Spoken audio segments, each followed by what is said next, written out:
Pessoal, nós vamos dar continuidade na nossa segunda parte, mas antes aquele recadinho para você. Esse podcast é um oferecimento de Usual Brinquedos, Infinity Ferramentas, Steel Molds e Banco Sicredi. Anuar, vamos lá então? Bora, Júnior. Sobre uma prova conclusiva a respeito do caso do Everton, né? Tem alguma coisa que você possa estar falando para a gente aí? Como que é? Tem sim. Uma das candidatas, ela falou para terceiro que somente saiu candidata a pedido da presidente do partido, Certo. para poder atingir a cota de gêneros e, consequentemente, lançar mais candidatos homens para disputar a eleição na chapa. Caramba, e a respeito disso, pode isso daí? De forma legal? Não pode. A legislação prevê que o candidato tem que fazer campanha, tem que ser atuante, não pode ser um laranja. Tanto é que há uma súmula vinculante agora discutindo justamente isso para punir a má-fé de determinados partidos, como já aconteceu aqui em Laranjal pelo segundo ano consecutivo. Esse ano o PSB e a eleição anterior de 2020 do PP. Não, certo. Dá para a gente que no meu caso, que eu sou meio leigo, né, nessa área, dá para ter uma noção mais clara, né, principalmente quando é algo bem explicado, né, que isso daí é muito importante, porque eu vejo que nas redes sociais o pessoal tá comentando, né, falando que o Everton ele está sendo injustiçado. Nós já vamos chegar nesse assunto, mas antes disso, o que pode acontecer com o Everton? Assim, a grosso modo falando, ele pode perder o mandato dele? O que pode acontecer com ele? Na realidade, a probabilidade do Everton perder o mandato dele é grande. Certo. É muito grande. Acredito que até o final do ano isso já será resolvido com a cassação da chapa dele, Certo. Consequentemente a perda do mandato, daí haverá uma retotalização da votação da cidade para ver quem vai substituir ele como vereador.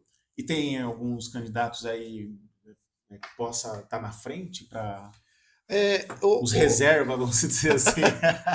Na realidade, Júnior, é que vai ter uma nova contagem de votos. Então, entendi. Não tem o reserva, não tem o suplente, no caso. Vai ter que retotalizar os votos e ver quem vai... Quem tiver mais ganha. Dependendo do partido. Não é uma regra tão simples assim. Entendi. Caramba. E a respeito, a gente estava falando do Everton, né, de o que pode acontecer com ele. A respeito daquelas 3 mulheres lá, é a mesma coisa? Não. Em relação a essas 3, a sentença de primeira instância tornou elas inelegíveis. Então, por 8 anos, elas não vão poder se candidatar a nenhum cargo público. Certo. Elas estão inelegíveis. Já em relação ao Everton, não. Ele possivelmente vai ter a perda do mandato dele de vereador, mas na próxima eleição ele pode sim sair candidato. Perfeito. Então, assim, que nem você tinha comentado aquela hora que ele está sim fazendo um bom trabalho, né? Então, sabendo de uma notícia dessa, que ele, né, mesmo acontecendo, se acontecer, ele possa estar voltando. Então é uma notícia boa, né? Vamos dizer assim, né? Sim, com certeza. E acredito que ele vai voltar, ele tem potencial, ele é novo, e para política, para a cidade é muito bom, como eu falei, esses políticos novos para rejuvenescer, para buscar algo de melhor para a cidade. Sim. Agora, falando eu tinha comentado aquela hora sobre a injustiça, né?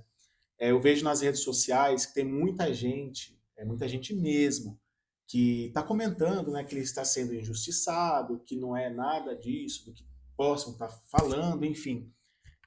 Você pode falar um pouco disso para a gente? Na realidade, ele foi injustiçado pelo partido dele, porque a justiça tomou a decisão correta.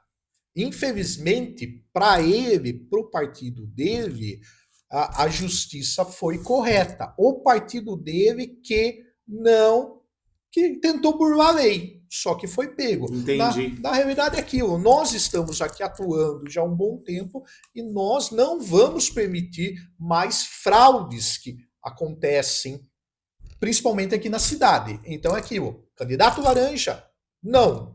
Monte. Vou dar um exemplo para você, Júnior.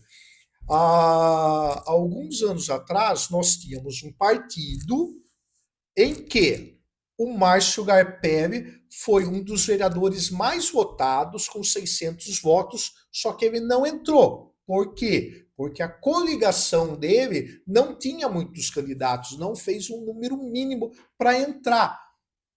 Se nós tivéssemos má fé, nós colocaríamos 2, 3 candidatas laranja, colocaríamos mais homens e ele possivelmente entrava. Só que aquilo, nós respeitamos o que a lei diz, o que a lei determina. Foi o que não aconteceu com o PSB, que infelizmente, por ato provavelmente da presidente, prejudicou o vereador Everton Galhardo. A grosso modo falando, né? Ele tá pagando o preço pela escolha que o partido... Sim. Caramba! O Anuar, agora vamos deixar um pouco mais leve. É porque o assunto, gente, cara, você não tem ideia, ele prende muito a nossa atenção, porque passa, vamos dizer assim, na nossa cidade, né? Então, pessoas assim que sempre quer ver o bem-estar da cidade, da população, então começa a receber notícias ruins, pô, a gente se preocupa, então a gente quer saber como que tá, né? E a gente, ouvindo uma pessoa que tem um conhecimento e pode falar com propriedade o que está acontecendo, para a gente é sensacional. Então o assunto prende, a realidade é essa, né? Você falou que você trabalhou com o Roberto Fuglini, né?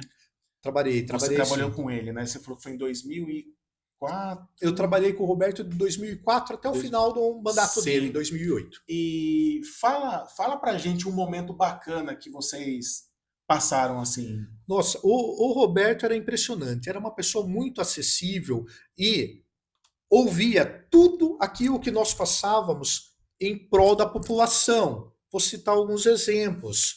Eu cheguei para o Roberto porque eu fui procurado, então presidente do grupo de escoteiros, porque o prédio que eles utilizavam não estava legalizado, a prefeitura não havia cedido legalmente o prédio. Daí o presidente me procurou, através do intermédio de um advogado amigo meu.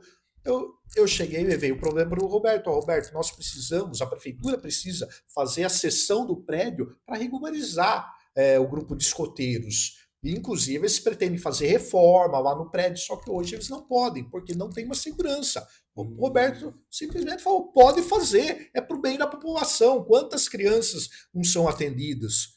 Uma outra situação que eu presenciava, eu via muitos alunos com dificuldade, estudantes universitários, com dificuldade de bancar os estudos. Por quê?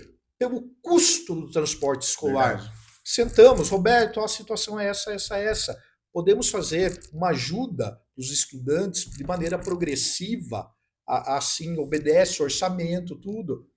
Foi feito, o Roberto saiu da prefeitura deixando uma ajuda de 90%, custeando 90% do transporte escolar. E teve mais N outras coisas. Guarda Municipal, quando eu assumi, os guardas recebiam um pouco mais de um salário mínimo. Mostrei a defasagem, era a cidade da região que menos favorizava o trabalho da guarda, que o próprio Roberto criou. Foi o Roberto que implantou então, a guarda municipal. Como assim, né?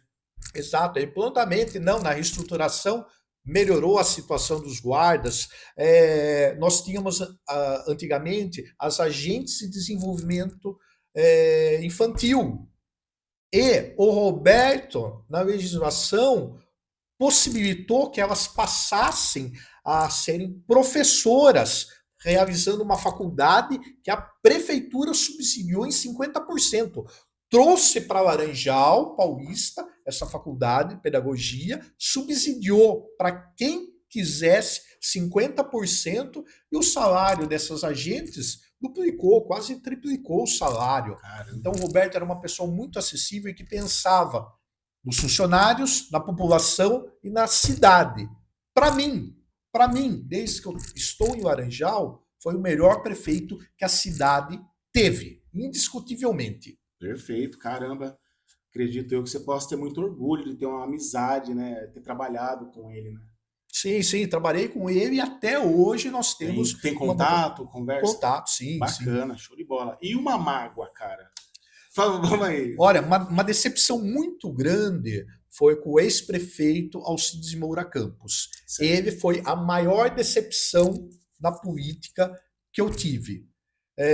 Por questões de compromissos, nós ajudamos ele a pegar então o antigo PTB para que ele pudesse sair o candidato, era um dos maiores partidos na cidade, só que a decepção, infelizmente, é político. Foi grande, foi muito grande em relação a ele. Mas o importante é aquilo, né? A gente, a cada dia, se tiver a oportunidade de melhorar, né? Sim. Sai gestão, entra gestão e vão para cima, né? Espero que essa atual também seja, como eu posso falar, tenha uma boa gestão e que faça tudo que a população merece aí para ter um mínimo, né? Quem ganha é a população. Sim. Galera, nós vamos encerrar agora a nossa segunda parte e fica aí para nossa terceira, beleza? Valeu!